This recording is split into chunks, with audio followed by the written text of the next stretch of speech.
Okay, I have now is the end of prep time.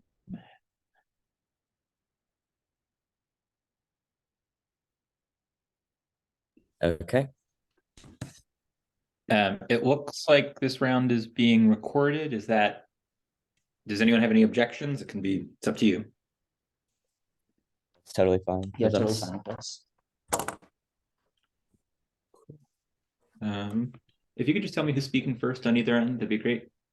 Yeah. Hi, I'm Cyan. I will be speaking first for Nueva on AF. Awesome. Have it on Ned. King will be speaking first on NEG. Awesome. Okay, I'm good if everyone else is. Sorry, just 1 second. I'm good. Okay, yeah, we're good.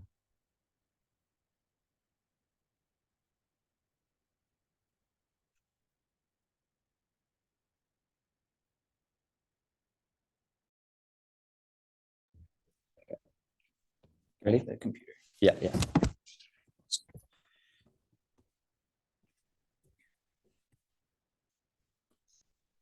Do you have the res?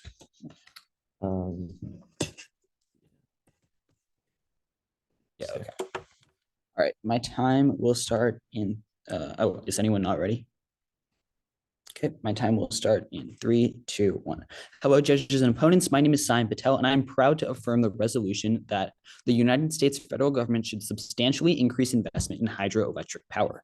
So first, let's get into some framework of today's debate round. We believe today's debate round is a policy resolution implied by the word should in the resolution, which means as the judges, you should be evaluating today's debate on net benefits, which means you'll vote for the affirmation if you believe the plan provides a greater amount of good for a greater amount of people than doing nothing and leaving the status quo. Likewise, you'll vote for the negation if you believe that the status quo leads to a better world than the plan. So what is the plan? The plan is that the United States federal government will invest $100 billion into small modular hydro power with a focus on reducing total holistic cost. I can put that in the chat a little bit later.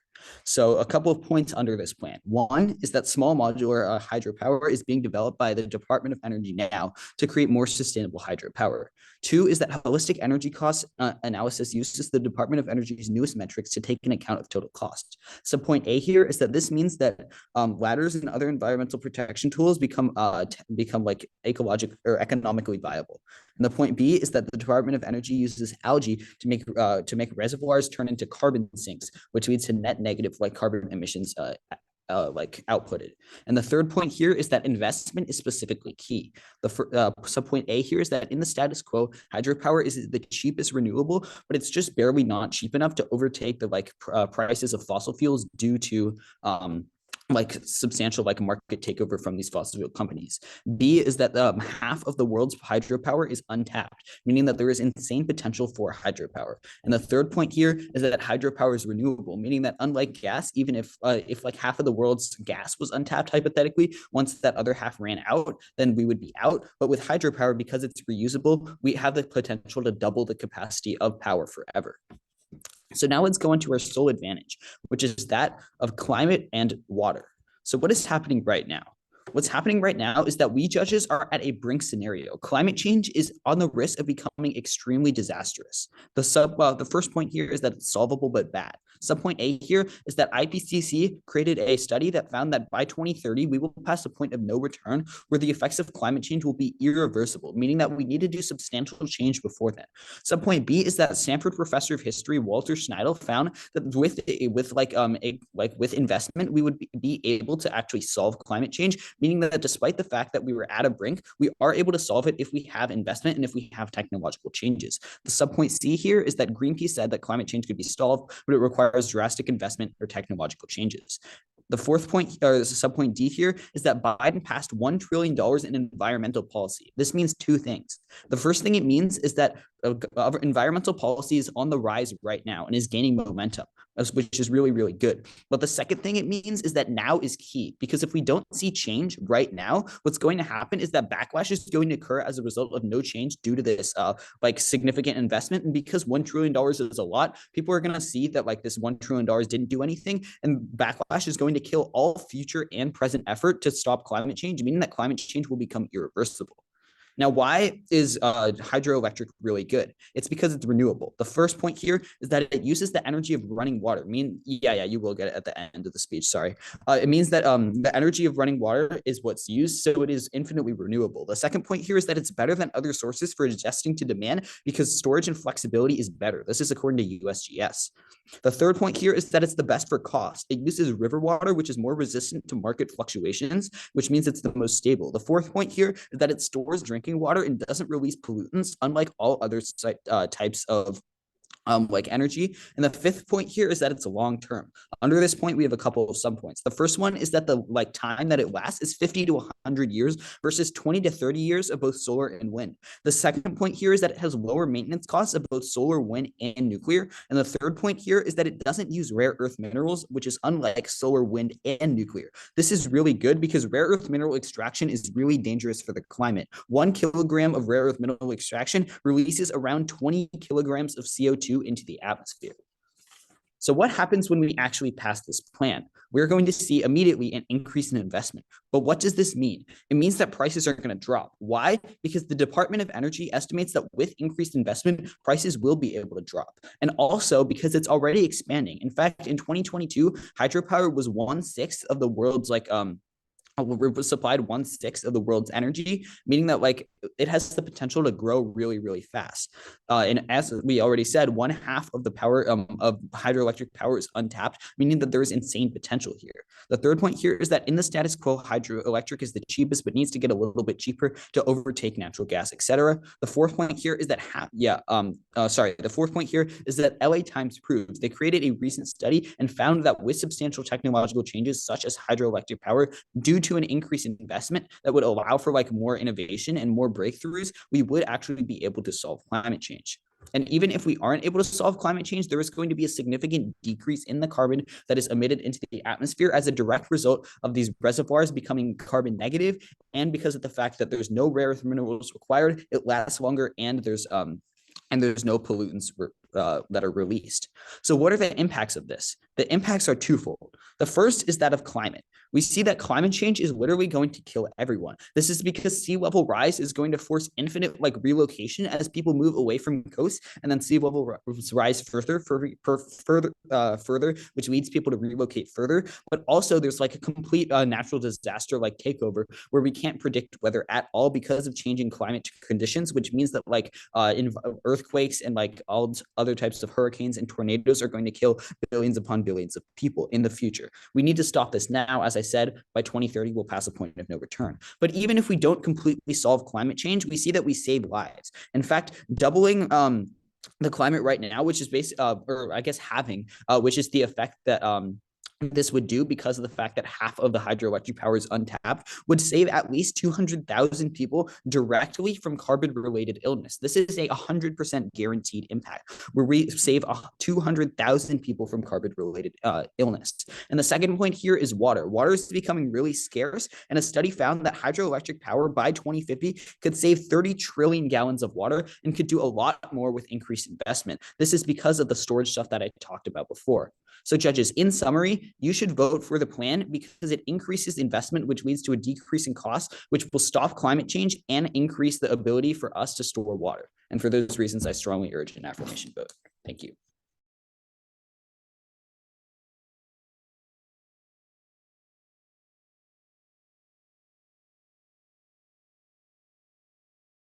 I'm putting the plan text in the chat now.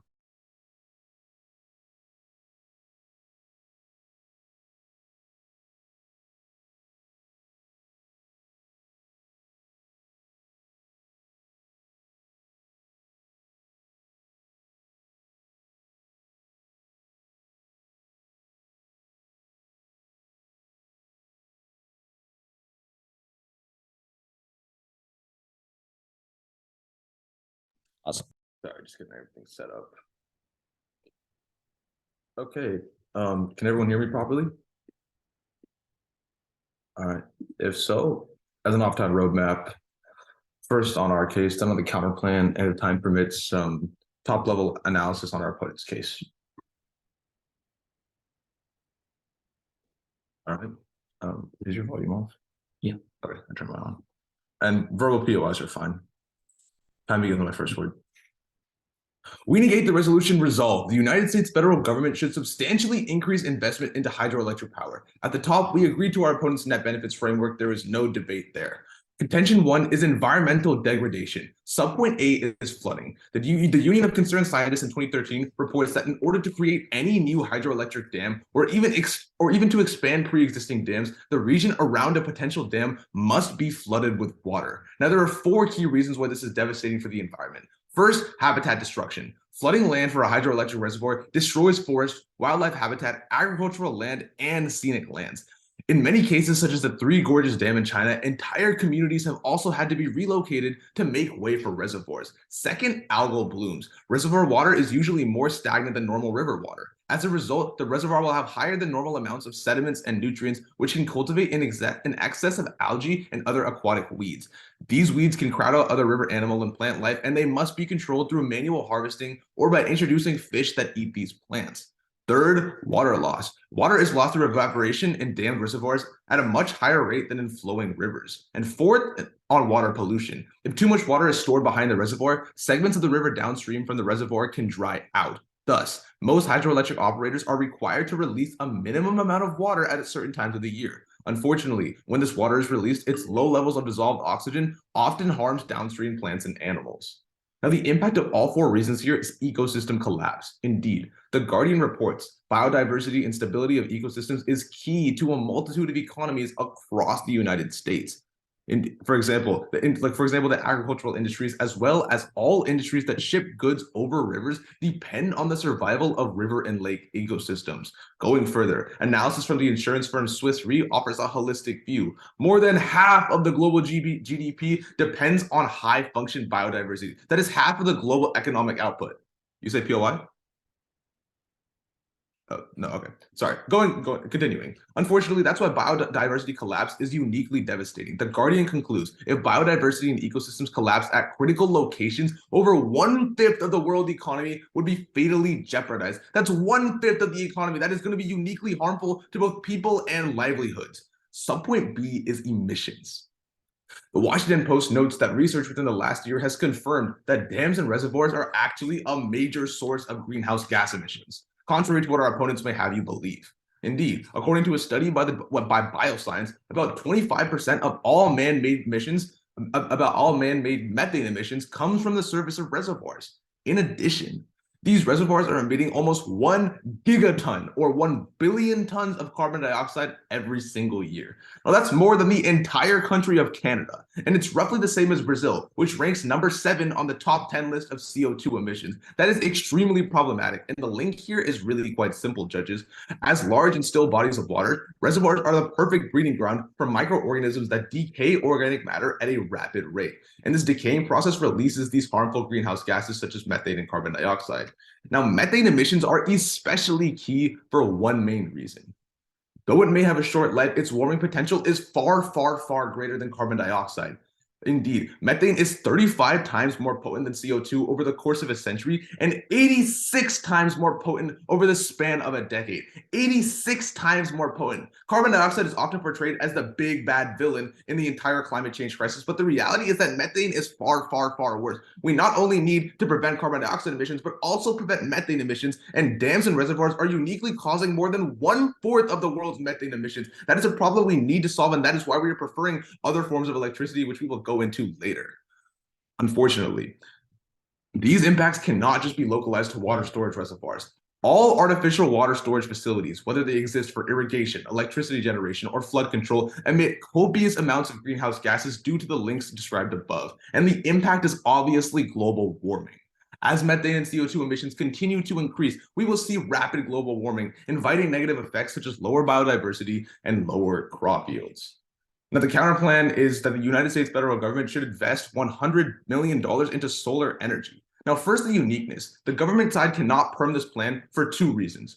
First, on budget constraints. The DOE has a limited budget, which makes pursuing both plan and counterplan simultaneously is extremely cost ineffective. This would end up dampening both courses of action with none of the benefits of either. Second, on self-destruction. The DOE cannot substantially subsidize two competing forms of energy on a massive scale without having one compete against the other for the same industries and the same markets. This would just decimate the overall effectiveness of both and make it so that neither actually solve the issue of climate change.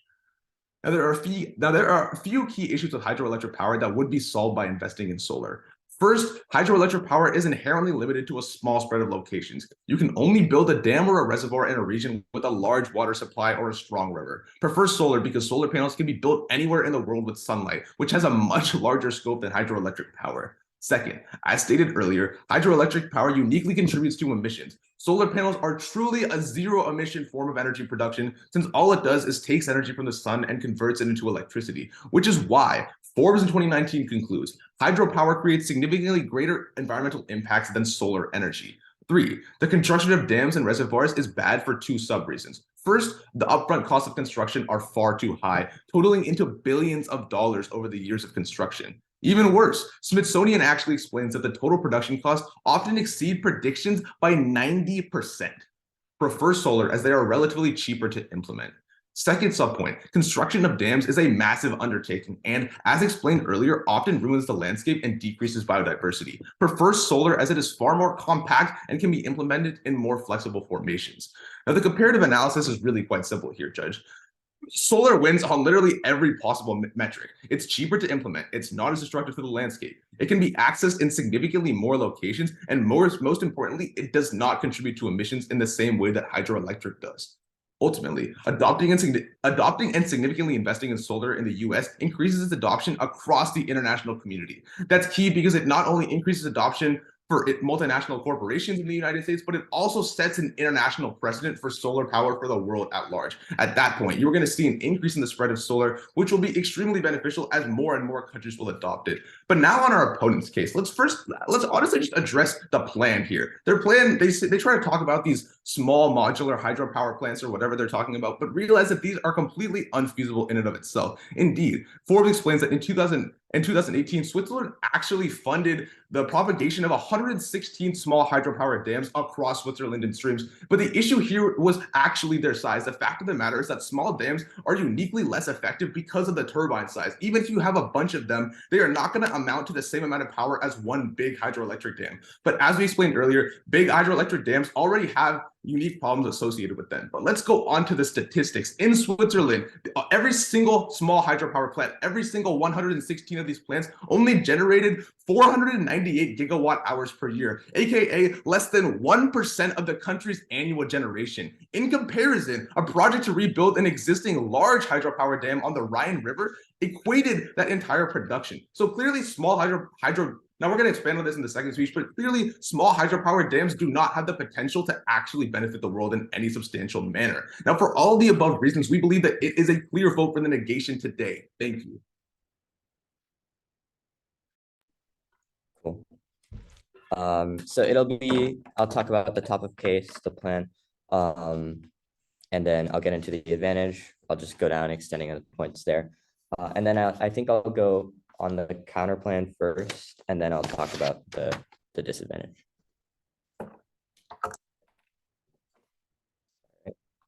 Is anyone not ready? Begins. Now, hello, judges and opponents. My name is Logan Ramanathan, and today I stand in strong affirmation of the resolution. So first, let's start with the top of case in the framework level. Again, as my partner extended, I just want to reiterate the burdens of both sides in this debate. The burden of the affirmative in today's debate is going to be to prove to you that the world in which the resolution is true is a better world, the world in which the plan is true. Whereas our opponent's burden, as they have conceded when saying to concede with all framework level definitions, is that the world of the status quo is good. So we should be viewing the counter plan as not necessarily like their own advocacy, but a statement on our advocacy that proves there's potentially a better option that could be implemented. And I'll explain why that's erroneous in a second. So first, let's get onto the plan level. They tell you that small modular dams are completely unrealistic, and Switzerland tried this, but the turbine size, whatever. They tell you that it didn't work because it only provided 1% of Switzerland's energy. Let's think about that for a second. 1% of an entire country's energy for a very small project that included like only a few very small sized turbines is absolutely huge. They tell you one big dam did more than that. Great, that's fine. But I'm sure that, but based on our cost benefit analysis that we have in the plan, we tell you that these large dams are significantly worse for the climate, as our opponents tell you, which means if we invest in these small dams, they're going to become more efficient, which means we can use them more often and save our world from climate change, which is going to be uniquely beneficial and a reason why you should be voting for this plan and voting affirmative. The next point here is that you should be noting that we use holistic cost benefit analysis, which makes things like fish ladders and algae carbon sinks actually beneficial. Because if we're doing the cost benefit analysis for these dams, and we see that despite producing this amount of like net carbon being taken out of the atmosphere because we're not using like natural gas, if we see that this is like producing methane, we're obviously not going to prove that based on the DOE's holistic cost benefit analysis. This is why an investment is specifically key, because we prevent these bad dams from being used by making these smaller, better dams actually more economically viable through focusing on them. This is uniquely key and why you should be voting for the affirmative. So now let me extend the advantage.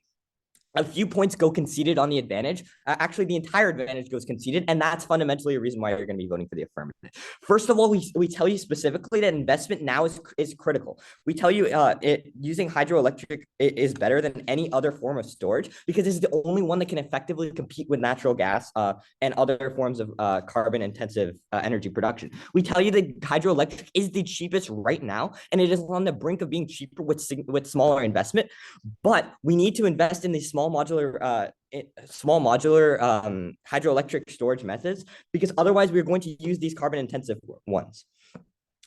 They also drop the point that's critical here, that any other form of green energy is not actually green because it uses huge amounts of rare earth minerals. We tell you that 1 kilogram of rare earth minerals means 20 kilograms of carbon going into the air. So for every single solar panel, every dollar they spend on solar panels, they are putting directly carbon emissions into the air, something that our plan doesn't do, which is why you can't be voting for the counterplan. So next, let's get on to the counterplan. They tell you that they're going to invest $100 billion in solar energy. And they tell you we can't perm this counterplan. And I'll explain why we can't, but we can't. I'll explain why we can't. So we are going to. We perm this. We tell you we're going to invest in solar energy and also in these small reactors. And let me explain why that's significantly better. So they give you two responses here. They tell you we can't permit it because the DOE has limited costs. First of all, let me explain why this is not true. Sure, the DOE has limited budget for themselves, but the federal government can approve things through incentives. We tell you we're investing $100 billion. Biden just invested $1 trillion into renewable energy. So there's absolutely no reason why we can't do both. The second reason they say is self-destruction, because we're going to cause competition between two different forms of renewable energy. We tell you we turn this. This is actually a great thing. If we cause competition, that means that prices are going to be driven down even further. If we have competing energy generation methods, that means that these prices are going to be competing against each other, fostering more innovation, more development, which is a great thing. We also tell you it probably doesn't even matter. At best, the CP produces great at best, the perm basically produces better benefits because it does more competition, which is a great thing. And at worst, it does nothing because hydroelectric power just overcompetes this, which is why the counterplan is completely useless and you shouldn't be voting for it. So we tell you it's not mutually exclusive with the plan. Therefore, it's not a reason why you can't be voting for the plan. It's not a reason why the negation is uniquely winning, especially based on our burdens that go conceded from the first speech. So the next point here is that they tell you should be preferring solar. They tell you can put it everywhere. It takes sun from the energy, and Forbes says solar is better. Let me give you some responses here. The first point is it's actually not true that you can put it everywhere. In fact, solar energy is significantly less effective and more vulnerable to changing weather patterns. For example, clouds and stuff like that. Whereas the fact that reservoirs exist means we can store huge amounts of water, which makes hydroelectric power more viable for in the long term. They also tell you it takes zero energy and it's only from the sun. We tell you specifically this is not true because the manufacturing of solar energy is incredibly detrimental to the environment. Not only does it cause carbon emissions through heavy metal mining, but it also the majority of these rare earth minerals come from developing countries where workers' rights is not very good, which means we're actually investing money into the abuse of workers while also pumping more carbon into the atmosphere. Also, when you get rid of the solar panels, it releases a bunch of carbon emissions. Yeah. Also, the point is my opponents, as my partner brilliantly stated in the first speech, solar energy is much less long term because hydro energy lasts from 50 to 100 years, where solar energy only lasts 20 years. And the disposal of these rare earth minerals and the disposal of these solar panels once they're no longer affected is hugely detrimental to the environment, which is why, again, you have to be voting for the plan over the counterpart. The next point here is that they tell you the total cost is much higher, and that like infrastructure costs 90% more. First of all, that's exactly why we are proposing the plan, because we're focusing on holistic cost reduction, which means we can reduce these costs. The second point here is that 90% cost overruns is not unique to only hydropower. In fact, basically all infrastructure projects run on these kind of basis. The reason for this is just this is how the federal government functions. They start with like low cost estimates, and then they just fund more when the costs go over. So this sounds really concerning, but it's actually not that big of a deal, and the plan solves for it better than our opponents. The next point here is that they tell you that that dams are like really bad. And they like cause carbon. We tell you the plan specifically solves for this. Again, we use algae to create carbon sinks. Like the Department of Energy is currently researching in this, which is why if we give them more money to research this, more resources, we can actually solve the problems that are happening right now. So now let me get onto the disadvantage and explain why all of these points are erroneous. First of all, they tell you that there's flooding, but they tell you that any hydroelectric power causes habitat destruction. First of all, let me explain to you why this is not significant, and the second point, it's not going to happen. First of all, we tell you, again, I'm kind of like repeating this over and over, but our opponents simply refuse to acknowledge the fact that small hydropower does significantly better on these habitat level destruction issues. We also tell you it's not significant because currently, the WWF, the World Wildlife Foundation, uses water risk filter assessment to assess the location of new generators, which means that if we can place these generators in places that are less vulnerable, we solve for all habitat destruction. They also tell you that water causes like low oxygen, which turns us back. We also tell you specifically that through our holistic analysis, we can create things like fish ladders and algae that creates carbon sinks, which is proven to exist by the Department of Energy and just needs more development. So because we create less emissions by creating carbon sinks through these new renewable energies, because the plan specifically reduces these costs, it's better than any alternatives that goes conceded by our opponents. And because our opponents don't even defend the status quo, I strongly urge a vote for the affirmative side today's debate. Thank you.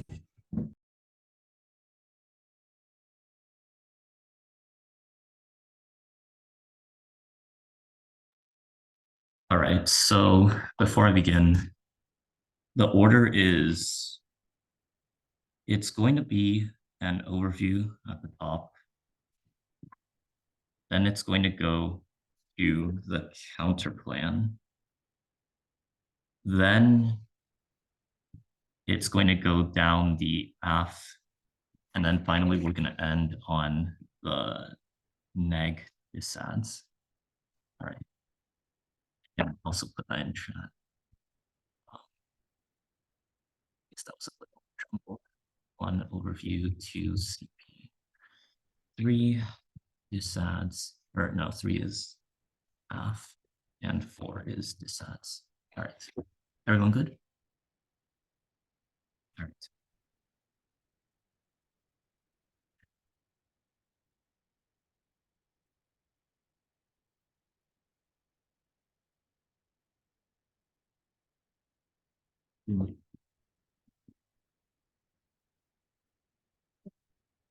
All right, let's start with an overview at the top. They concede every single link we have into methane emissions being significantly worse, 12 times worse than any CO2 emissions, which means that insofar as we have already won that link that they have dropped, we win today's round based on climate impacts, but we'll terminalize that later. Then on the framework level on this overview, right? So they say that we're forced to defend net benefits and somehow the CP doesn't factor into this. But no, we're defending the net benefits of going on the neg side, which includes the CP. This is like a really abusive interpretation that they read. Like net benefits clearly includes the benefits of any counterplan that we run. Okay, then let's go on to the CP then. They give you a couple of responses on the uniqueness when we say that like they can't permit. First, on the idea that like They tell you that like because Biden passed this $1 trillion like renewable energy fund, that because of that, the DOE is no longer going to be limited on funds. But this is extremely like non-true, right? Like just in general, all of these renewable energy funds are part of a one-time package, right? If you want to create long-term investment, there's going to need to be like continuous investment into this sector, which means that even after all this money is used up, you're going to need like you're going to need a lot of this money to be appropriated in the most efficient way. And we would say that investing in two entirely different industries with entirely separate infrastructure is an extremely inefficient way of doing that. But moreover, realize that the simple matter of the fact is that Biden's infrastructure bill was a once in a lifetime thing. He needed a ton of political capital to pass that. It's not going to happen on that scale again, which means that the funds link still flows through. But second of all, on competition, they say that it's better with there's competition because there's going to be more innovation, right? But however, the big problem with that is that competition within the same sector is what drives innovation of that technology. Like just investing in two entirely different technologies, all that does is like harms each other, which ultimately is why like it's better to put all of our like investment into a single really great solution than try to invest in two separate ones with one of them being mediocre. All right. Then let's go into the links to our counterplan. They tell you about like accessing like many more locations with solar power, that because of changing weather patterns, like solar is more unreliable. But simply put, like solar is able to take in a lot more energy across a lot more locations and then store that energy in a lot of like storage facilities, right? Like electricity is a lot easier to store than water, just because like water is extremely dense. It takes up a lot of space, which means that electricity is more efficiently stored in like batteries and flywheels and all of that. But second of all, they tell you that they just like cross-apply this response from case about rare earth metals and like short term. I'll get to that when I get to the app. All right. So with that in mind, let's go on to the app. First, on the plan, they tell you that we're going to invest $100 million into small dams. So there's a big problem with that. As my partner tells you, Switzerland has already invested into 116 small dams, and only 1% of their entire energy comes from hydroelectric. Compare that to the fact that 12% of Switzerland's energy comes from solar energy. But even if you don't buy the empiric, the warranting is pretty clear, right? Small hydroelectric plants are extremely inefficient with the water that they use. Sure, they may be slightly better for the environment than large hydroelectric plants, but the cost like trade-off is that because of that, the water that can be used to power a large plant is going to a small plant instead, which means that it's significantly less energy produced. And that's devastating against that, which is why you see such low amounts of energy generated. Okay, then other 4 points about like why we need to like invest in renewable energies right now. Like on the broad level, we agree we need to invest. That's why we're running the counter plan. But specifically on this fact that 1/2 of like all hydroelectric is untapped, realize that this is like overall like still going to be pretty bad because the total amount of hydroelectric power just isn't that much.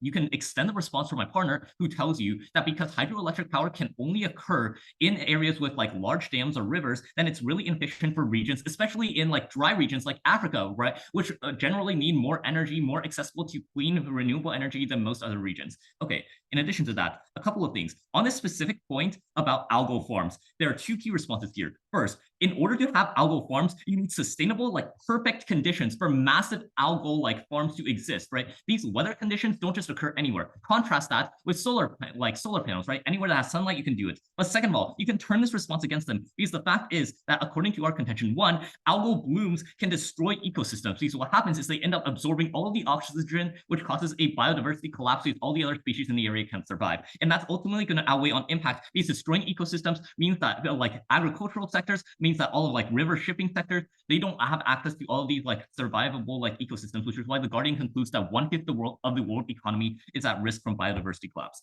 Okay, on the advantage, they tell you like, first of all, they tell you that we supposedly dropped the advantage. My partner Drew gave you a couple top level responses, but I'm going to delve into a couple of specifics here.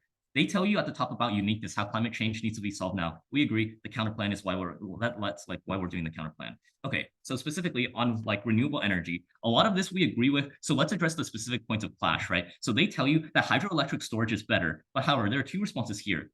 First of all, you can cross-apply the turn where we you can cross-apply a turn from our own case where we tell you that because water, when it's stored, causes a bunch of microorganisms to breed, that causes methane emissions because a lot of them decay the material in the water, which releases a ton of methane, which is 25 times more environmentally damaging than carbon dioxide. But the second response is key as well, because the fact is that, again, like I told you when I was on the counter plan, solar power, once generated, is easily stored. That protects it from fluctuations in the weather, because once you generate electric power, it can be stored in things like batteries and things like flywheels in like electric storage facilities. Okay, now lastly, on this, second to last, on this idea about like rare earth metals being really bad, right? We will say that on net, it's still a beneficial comparison, because the fact is that rare earth metals are a one-time investment, are like a one-time cost in the construction of solar panels. On the contrary, as long as any single hydroelectric plant exists, methane pollution will continue to occur, which means that every second that you have a hydroelectric plant, you're going to be sending out like tons of methane emissions out into the atmosphere. On the contrary, it's a one-time cost for like solar power. Then finally, they tell you this thing about like long-term and like how hydroelectric is 100, can last for like 100 years versus solar has 30. Like we would say that again, it's still better to like, let's say that it takes like 3 changes of solar to get to like the length of one hydroelectric plant, right? Still on net, that's going to be better, because the fact is that even if you have to replace solar, it's only every time you replace it, which is honestly not that much, even because it lasts 30 years, as they say, that you have like a small environmental cost. But the fact is, every single second that you have hydroelectric is an environmental burden. But moreover, on top of that, we would say that insofar as there's more adoption of solar, then that means that rare earth metals can be recycled in that. All right. Then a lot of their stuff about like prices dropping through investment is like going to be the same for the counter plan as well. It's just like pretty generic.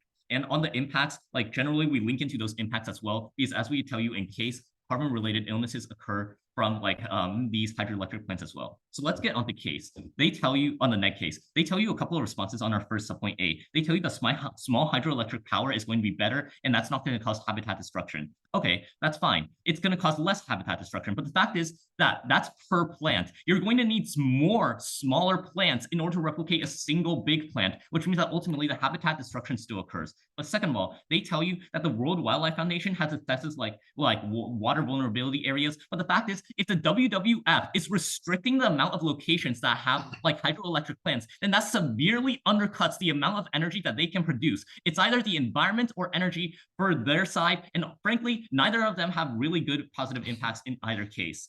But moreover, realize that the biggest thing here is that they completely dropped the link into methane emissions. Here's why that's going to outweigh. Realize that because methane emissions are 25 times more devastating, they're going to outweigh any sort of like carbon emissions or any like one-term rare earth metal emissions cause that they're going to talk about, which means that ultimately, in order to stop biodiversity collapse and climate change, you're voting on the neg.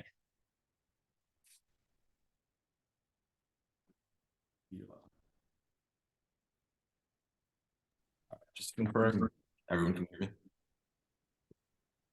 All right, cool. Opponent's ready. And judge is ready. If so, time. Yeah, Michael.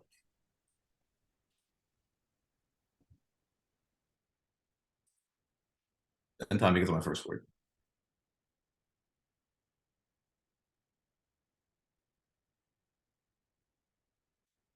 Oh, actually, sorry. Off-top roadmap. I forgot. First, overview of the round, then on just crystallization of some points and some points of clash before finally the most important voter in today's debate. Cool. Time begins with my first word. Judges, as a brief overview of the round, again, I'm going to reiterate the fact that this is a net benefits round. The side that provides the greatest amount of good for the greatest number of people must win this debate, and I'm going to prove right now why that is our side. Now, today there's been a lot of line-by-line debate, but let's crystallize this debate a little bit. Let's first talk about the feasibility of both plans. Subpoint A is their plan. They tell you that small modular hydroelectric power is the future and it's going to solve all of our issues associated with energy. But this is completely unfeasible. Remember what we tell you about Switzerland. 116 small hydroelectric powers were built and only yielded 1% of Switzerland's total energy. That's $200 billion of investment into these small plants just for 1%. The only response here that they give you is that 1% is still 1%, and that's pretty good. But realize that my partner literally tells you that solar outweighs in Switzerland. Solar is responsible for 12% of Switzerland's energy output. Small hydroelectric power is responsible for 1%. This is literally a clear comparison. The fact of the matter is that solar is far more effective, especially in Switzerland, and the empirics are clear. And most of all, it's because of the small turbine size. It's because of all of the minute issues associated with small hydroelectric power. But let's talk about subpoint B, which is our plan. Now, all of their attacks on our plan no longer stand. The only point of note they had was on rare earth metals, but realize that solar only pollutes from the manufacturing process, whereas hydroelectric pollutes at every step of the way. It pollutes at the manufacturing process. To build a hydroelectric power plant, what are you using? It's fossil fuels for the construction process. And as you continue to use hydroelectric power, carbon dioxide and methane is going to continue to be emitted, as we said, in case. So their side literally pollutes at every step of the way. Ours only pollutes at manufacturing. At that point, you are preferring our side completely. And furthermore, let's talk about the perm. They basically try to say that you can adopt both plants at the same time. Realize that this analysis is completely untrue. My partner reads to you. It's literally impossible for the DOE to invest in both at the same time because it's going to cause competition and ultimately be harmful to both industries. Their analysis here would only work if this was the same industry. Obviously, competition within an industry is good and actually breeds innovation, but competition between two distinct industries is only going to cause a split of focus and ultimately be detrimental to both industries. Now, second, let's talk about their so-called benefits of their plan and how they're trying to stop climate change before realizing that ultimately none of these points still stand. First, on clean energy. They pollute. Realize that, as I said earlier, hydroelectric power plants pollute for their entire lifetime of the dam. That's our emissions evidence that we read time and time again. Second, they say that storage from hydroelectric power plants is good. Again, no, it breeds CO2 and methane emissions. Remember our emissions evidence. And third, they say that it's more consistent than solar. Realize that not really. Let's just think about this logically, Judge. More regions on Earth have access to sun than they do to water. Remember what my partner said, the fact that drought is so prevalent in Africa and regions, even in California specifically, the fact of the matter is that water is not available to every single region, but the sun hits every single place on Earth. So with all that debate out of the way, what is the most important issue in this round today, judges? What are you voting on? At the end of the day, you are voting on methane and CO2 emissions. This has gone completely cold conceded the entire round. Remember our bioscience study. We tell you that hydroelectric power plants cause 25% of all methane emissions and 1 billion tons of carbon emissions every single year. And specifically, methane is uniquely problematic. It is 86 times more potent than CO2 over the span of a decade. But let's go on to the weighing. Literally, solar is more accessible because it just needs a region in sunlight, and the solar is more accessible. And also remember that the only impact on their side that really even stands is the fact that hydro lasts for 50 to 100 years. But judges, think about this. That won't even matter if we have no world in 50 to 100 years because of global warming. At the end of the day, our side is the only side that uniquely solves for the issues of climate change. We solve for biodiversity collapse because solar panels aren't as obtrusive. They do not even address that in this debate. They try to say that, oh, small plants are going to work, but small plants won't work. We tell you that time and time again. At that point, only big plants are going to work, which is going to cause biodiversity collapse. We solve for biodiversity collapse. We solve for carbon dioxide and for methane emissions, and we solve for algal blooms and all of that stuff. And for all of the above reasons, that is why you should prefer our counter plan, and that is why you guys should vote to save the planet. For all of those above reasons, we believe that it is a clear vote for the opposition today. Thank you. Okay, awesome. I have 5 minutes. Off-time roadmap. I'm going to give an overview, kind of talking about the like, I guess, 2 reasons why you're voting AF, and then kind of do some, I guess, crystallization. Yeah, but that's going to start with the perm and then go on to the AF versus neg debate. Okay, cool. Is anybody not ready? My time will start. Oh, actually, let me get my paper sorted. Sorry about that.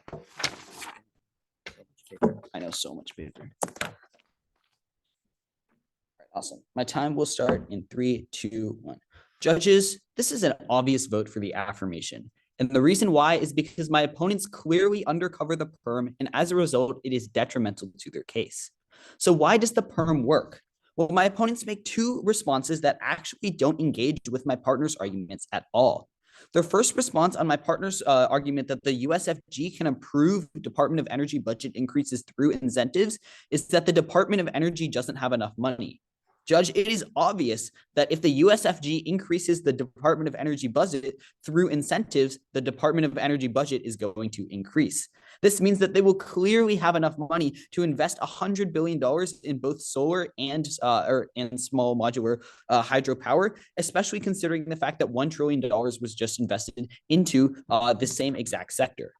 And my opponent's second response is even more incoherent. They tell you that they are 2 separate industries, and as a result, there's going to be innovation, or there's going to be competition that's going to drive like both industries to collapse. Judges, to the point where both sides of this debate argue for the same exact impact of climate change, it is obvious that they are the same exact impact and therefore the same exact industry. That industry is renewables, and it is solar versus hydroelectric. That is the reason we're having today's debate. If they were two completely different industries, we wouldn't be debating this at all. In fact, competition wouldn't occur if there were two different industries, which clearly shows that it is the same industry, meaning that a decrease in price is inevitable because my opponents don't make any response to this fundamental argument by my partner. And because of the fact that these are the only two arguments that you can extend the perm, and the perm clears everything. Why? Because it means that the CP essentially becomes a part of the affirmations case because you can do both. And as a result, we envelop all of their advantages, all of their arguments, and immediately win this debate. No matter how you look at it, no matter the voters, because of the fact that the perm wins, we have won today's debate. But judges, even if you consider the perm a wash, which you most certainly should not, then let's compare the plan to the counter plan. First, let's talk about what the actual emissions are of the plan versus the counter plan. So let's start with the counter plan. The counter plan emits a ton of rare earth minerals. Judges, my opponents are completely underestimating the amount of rare earth minerals emitted, and this is why. Number one, there are rare earth minerals created during manufacturing, which reoccurs every 20, 30 years. Number two, they talk about storage through batteries. What are these batteries made of? That's right, it's rare earth minerals. In order for their solar to be effective at all, it uses rare earth minerals. And number three, this is not related to rare earth minerals, but still detrimental. What happens when these solar panels die after 20 to 30 years? They get disposed of. And what does this do? It releases even more carbon into the atmosphere. This has a net negative impact. Now let's compare this to the plan. My partner tells you that in the status quo, through a holistic energy cost, holistic meaning that it takes into account the environmental impacts in the cost, they are carbon sinks. What this means is that these small modular hydropowers are net negative in terms of carbon in comparison to the obvious positive carbon impacts from the counter plan, right? If the counter plan is using rare earth minerals that obviously emit CO2, whereas the plan has been proven to be a net carbon sink, then it is obvious the plan is better. And let's look at why specifically. It's because all of the problems my opponents have pointed out, small modular hydropower companies have found as well, and they have created solutions. My opponents talk about how algae is bad. They put microorganisms into the water to prohibit bad algae growth, and actually use this good algae in order to seep CO2 from the atmosphere and put it into the reservoir, which is what is actually making these small modular hydropower places net carbon sinks, which my opponents concede. Next, they also talk about methane. This is the voter that you're probably thinking about for the negation side. But here is why methane doesn't really matter. The reason is because methane is such a simple fix. It is obvious to every single company, and with a small increase in investment, it is going to completely disappear. Wait, Judges, point we of have order, obviously been that's really new. stop time. Okay. Let's see, where is it? I said that the investment solves the carbon. Oh yeah, emissions. okay. So number one, my partner said the investment solves the carbon emissions. Wait, we're And talking so, about methane. Yeah, carbon. Methane is a carbon emission. Yeah, methane is a carbon emission. So I said. Methane and Carbon carbon are dioxide is two a different form of carbon substances. emission. Methane is also a form of carbon emission. Wait, hold on. Methane and carbon are two very different substances. You know what, judge's discretion. Yeah, judge's discretion. Yeah, judges. We'll take it. Okay. That's what I meant. Greenhouse gases. Sure. Whatever. Okay.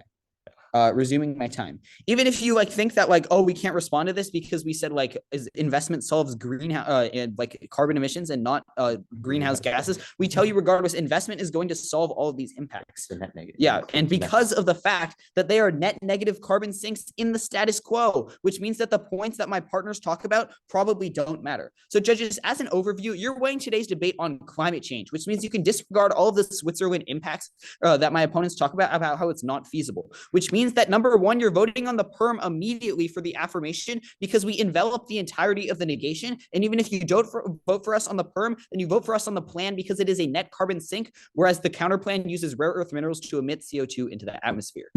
Thank you.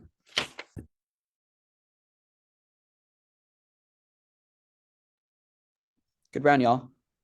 Good work, everyone. I guess just give us a little and we can disclose Yeah, for later. sure. Thanks.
Looks like both ballots are in.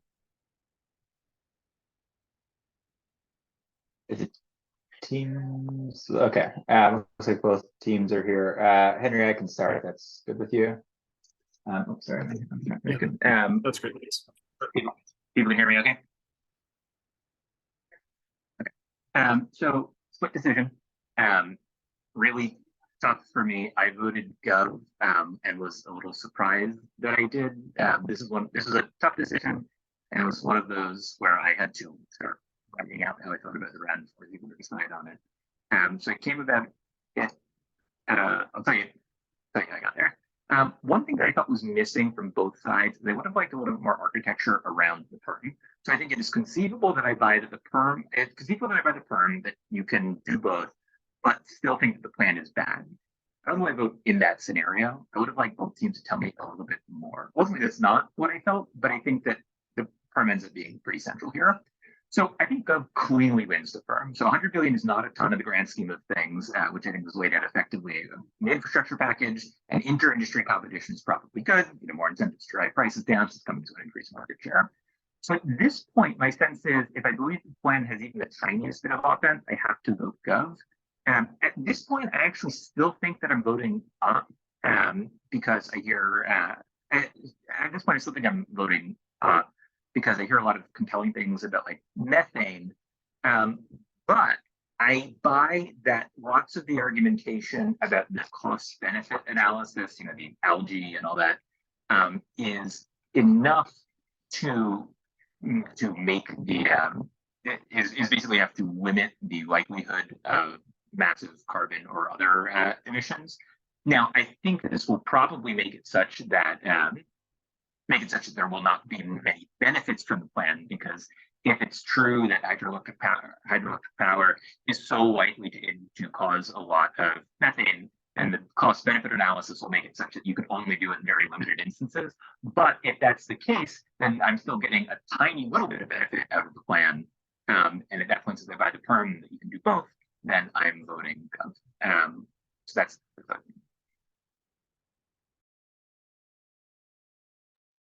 Cool. Yeah, similar. I mean, I also found it hard just because I think you both did a good job of a lot of really detailed clash on these. So I think framework didn't end up mattering. I think the perm works, I agree. But I think there was probably more mitigation left on the floor for me from the competition arguments and some of the budget analysis about being. But I still end up voting on the disadvantage mostly. So I think just going to the main clash in the environment, I think the methane response that we got PMR is sort of new, but not really the deciding factor for me. I think where I end up voting is, I think, really good comparative analysis starting in the LO about the risks of methane, but I think pretty much stands up around. But I think this particularly gets activated for me in the MO when I hear a response to the plan talking about a double bind, how in order to hit these ambitious energy goals, either we're going to have to continue building large plants in some cases, or we're just going to build a ton of the small plants. I think the problem with the response to this is this idea that we're either only going to build these really good ones that are algae sinks already. I hear a response to that technology is not there yet, and thus there's going to have to be some period where we're building ones that are not algae sinks, which I end up buying. Or again, you're going to have to build some large ones that don't have this algae sinks as a possibility. So I think this gets impacted and weighed really well in the LOR, especially on the time scale. They talk about how long-term improvements in hydro don't end up mattering if we have this brink scenario talking about in the short term, where the risks of methane from these algae blooms still going to be around and is likely to be more likely in the governance plan. So I think Gov has a great link story about rare earth metals and kind of how that impact fires multiple times throughout the life cycle, like when you build the plant, when you buy the solar panels, when you have to replace and stuff like that. But I think I just needed a lot more specific weighing and impacting, like I saw with methane, in order to vote for that over the algae impacts. So again, I mean, similar to the other judge, I thought it was a really great round. I speaks. I appreciate it going into so much detail on the case. So yeah, happy to answer any questions. Well, thank you. Yeah, makes a lot guys. of sense. Thank you. Thank you. You guys had really good prep too, so Yeah. that was impressive.